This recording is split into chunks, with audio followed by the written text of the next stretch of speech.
नमस्कार बच्चों। अब हम रस प्रकरण के अंतर्गत विभत्स रस का अध्ययन करेंगे। विभत्स रस वहाँ होता है कि जहाँ घृणित वस्तुओं को सुनकर या देखकर हृदय के अंतर्गत जो घृणा का भाव उत्पन्न होता है, उससे विभत्स रस की उत्पत्ति होती है। हम उदाहरण के माध्यम से समझते हैं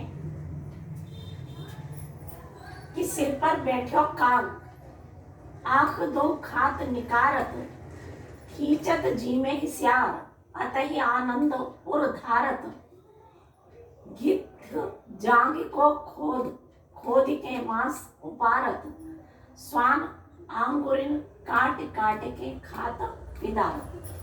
देखेंगे कि सिर पर बैठो काग, जो शत्रु का मुर्दा शरीर पड़ा हुआ है, उसके सिर पर कौवा बैठ करके, काक बैठ करके उसकी दोनों आंखों को निकाल निकाल करके खा रहा है। खींचत जी में स्यार, और स्यार उस मुर्दा को खींच खींच करके अत्यधिक हृदय में आनंदित होकर के उसको खा रहा है।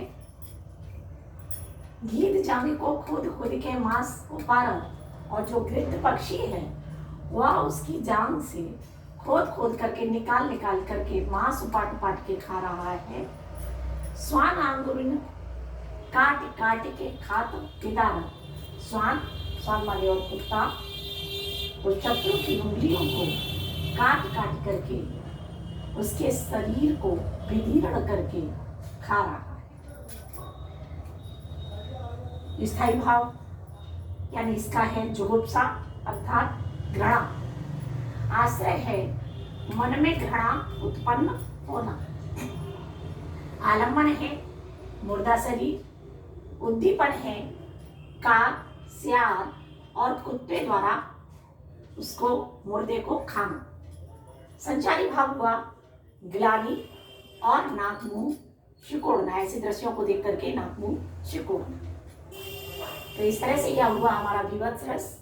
और अब आगे देखते हैं अद्भुत रस, कि जिन वस्तुओं को देखकर या सुनकर जो आश्चर्य होता है, वहां अद्भुत रस की व्युत्पत्ति होती है। कि जैसे कि अखिल भुवन चर अचर सब हरिमुख में लखी गा।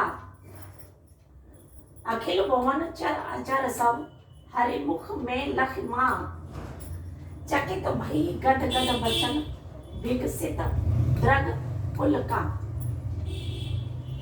कवि सूरदास जी ने इसके अंतर्गत उस समय का वर्णन किया है कि जब श्री कृष्ण छोटे हैं, उनका बाल रूप है और उन्होंने मिट्टी खा ली है। माँ यशोदा उससे मुंह खुलवाती हैं कि मुंह खोल करके दिखाओ, तुमने मिट्टी खाई है। तो अखिल भुवन चर अचर सब, तो जैसे ही श्री कृष्ण ने मुंह को खोला, वैसे ही उन्होंने अखिल भुवन यानी तीनों लोगों को, चर और चर, जड़ और चेतन, सब पदार्थों को हरिमुख में लख मार। श्री कृष्ण के मुख में माता ने लख माने देखा। चकित भई गद गद वचन, और यह देख करके वह आश्चर्यचकित हो गई। विकसित द्रग पुलका, और उससे उनके देख एकदम फटे के फटे रह गए। यहाँ देखते हैं स्थायी भाव देखेंगे। माता के द्वारा जो विस्मय इसका स्थायी भाव हुआ अद्भुत रस का। आश्रय है यशोदा।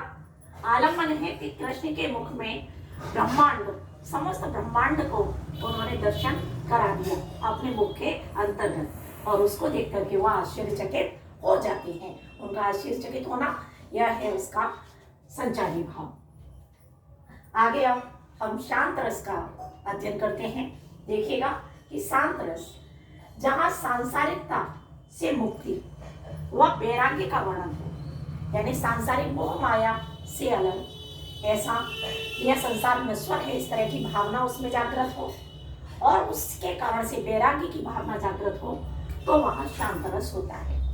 कि जैसे कि माटी कहे कुमार से, तू का रोने मोए, एक दिन ऐसा ऐसो आएगो मैं रूंगी तो देखेंगे कि माटी का एक कुम्हार से, यानी कुम्हार के द्वारा जब वो मिट्टी के माध्यम से बर्तनों का, विभिन्न प्रकार के बर्तनों का निर्माण करता है, तो मिट्टी को बार बार वह पीटता है, उसे रौंदता है, अर्थात उसको मारता है अच्छे से, और उसके बाद में उससे मिट्टी के बर्तनों का निर्माण करता है। तो बार बार ऐसा करने पर माटी कहती है कुम्हार से, तू का रोंद बोए, इस प्रकार से तू मुझे बार बार पीटता है, एक दिन ऐसा आएगा मैं रोंदूंगी तो, और एक दिन ऐसा आएगा कि जिस दिन कि तू इस मिट्टी में दफनाने के लिए, जैसे व्यक्ति को, मुर्दे को उसमें डाला जाता है और ऊपर से मिट्टी पीट पीट करके उसको दबाया जाता है, तो ऐसे ही यह शरीर भी मिट्टी का शरीर है और एक दिन मिट्टी में ही मिल जाना है। आगे और देखते हैं इसका स्थायी भाव क्या हुआ, निर्वेद और वैराग्य। आगे देखते हैं दूसरे एक और उदाहरण के माध्यम से कि राम जप राम जप राम जप बाबरे, घोर भव नीर निधि नाम निज नावरे। इसमें देखते हैं कि राम जप कि कहा जा रहा है कि हे भगवान राम का जाप करो, इस संसार में प्रभु का नाम ही एक सारभूत है। तू संसार, हे बाबरे, तू सांसारिक मोह बंधन में फंसा हुआ है, लेकिन यह सारभूत तत्व नहीं है। इस संसार में सार तो केवल सारभूत तत्व प्रभु श्री राम ही है। घोर भव नीर निधि नाम निज नावरे, और इस घोर संसार रूपी सागर से पार कराने में केवल प्रभु का नाम ही एक नाव के समान है। इस संसार रूपी सागर को प्रभु की नाम रूपी नाम से ही तारा जा सकता है, तर सकता है।